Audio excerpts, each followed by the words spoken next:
Bagamat hindi tinamaan ng Bagyong Ruby, nagtalaga pa rin ng disaster response teams ang pamahalaang panlalawigan ng Zambales. Hindi upang maging mabilis ang kanilang pagresponde sa oras ng pangangailangan. Kaugnay naman ito, sinabi ng lalawigan na palalakasin ang kanilang disaster preparedness and awareness campaign. Nagbabalik si Julius Disampurut.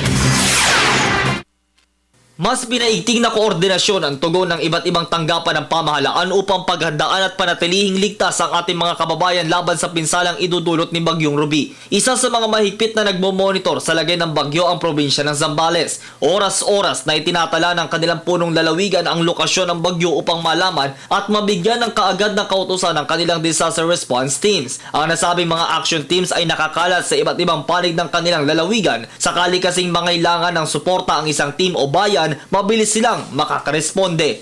Sa ngayon, ang nakatalagang mag-deploy ng mga work, yung mga action teams sa Candelaria, doon sa Sinabakan, yung mga army. Yung dito sa Iba, naka-alert yung mga PNP. At saka dito naman sa San Marcelino, yung naka-alert yung mga Naval Education and Training Command, Social Welfare officers natin. Binigyan na namin sila ng authority na to make some emergency purchase kung sakaling pumunta talaga rito. Na-activate na din nila ang kanilang operation center na tatanggap ng pinakahuling mga datos hinggil sa bagyo o di kaya sa mga lugar na maaapektuhan nito. Automatic yun kasi meron tayong yung provincial, may municipal, meron sa barangay. Ang concern natin talaga ay yung dito sa ngayon dito sa baba kasi kung tatama yung dito tatama nitong Subic. Ito naman San Antonio na ito, bundok ito eh. So walang problema. Hindi yan, bato yan eh.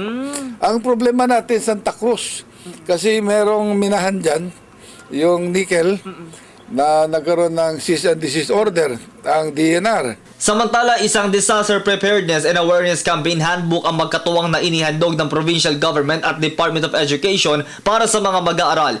Ito'y upang bigyang kaalaman sila sa kung ano ang gagawin sakaling may sakunang dumating. Well, unang-unang papasalamat ako sa DepEd, yung division schools dito ng DepEd kasi mayroon kaming ginawa na joint project na yung how to react, how to prepare for such events. Basta pag binasa mo lang yun, nandun na lahat ang dapat gawin. Educated ng tao natin dito. At ang inaalala ko lang dito, basta't may ulan, kahit na hindi bagyo, at may malakas na ulan, siguro mga 2-3 araw, at hindi makalabas yung mga mangingisda, yun ang pinoproblema ko, wala silang pagkain. Otomatiko namang hindi paglalayagin ang mga mangingisda sakaling delikado at mapanganib ang mga alon. Para sa Telebisyon ng Bayan, ako si Julius Disamburon.